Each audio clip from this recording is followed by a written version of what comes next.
So let's take a look at the exit slip from Tuesday. The first question was, what type of interest creates a linear equation? And if you go back and you look at your toolkit that you filled out on Tuesday, you'll notice that simple interest is what is linear growth. So I have the basic formula for simple interest right here. A is referring to the total amount in our account. P is the principal, which is how much money you start with. R is the rate, that's the interest rate that you're gonna have, and we usually write that as a decimal.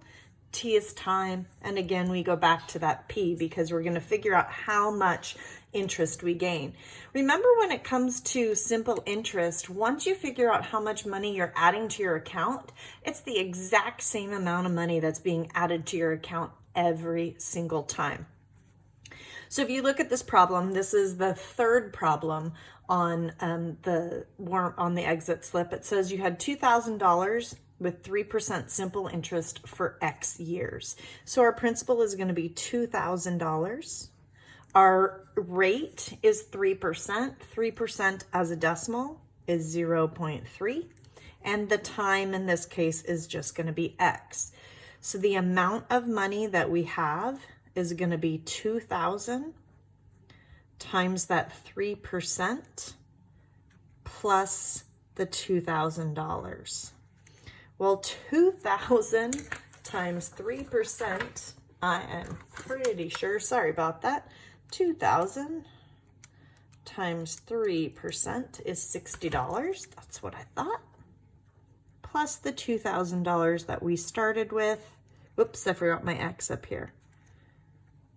So that means if you know how many years you are going to have your money in the account, you would just plug that in for X. So if we did this for 10 years, we would do 60 times 10.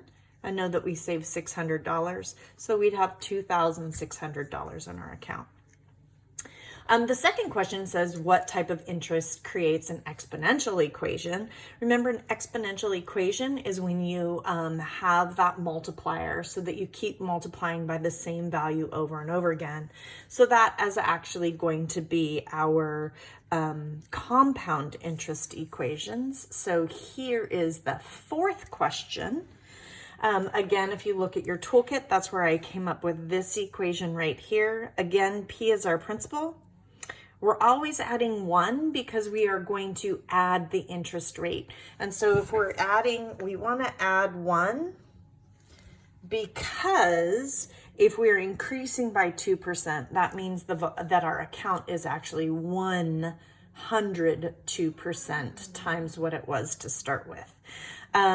This is where compound interest sometimes get difficult. You have the R for the rate, and N. This N is the number of times the interest is being calculated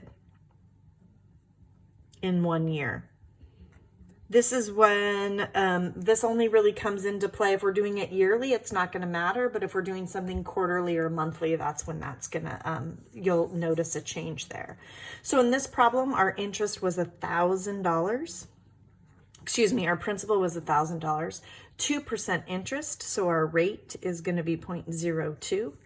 N is 1 because we're doing it yearly, and our time is X years, just to fit the problem that we did. So in this problem, we're going to get that the amount of money in our account is going to be $1,000 times 1 plus 0.02 over 1 times 1 times X.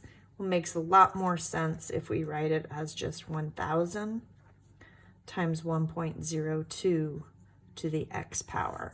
So if we're compounding something annually and we're going to do it for 10 years, then our exponent would be 10 on this problem. So this is all that we were asking you to do on the exit slip today. So you have this, and hopefully that will help you with today's lesson.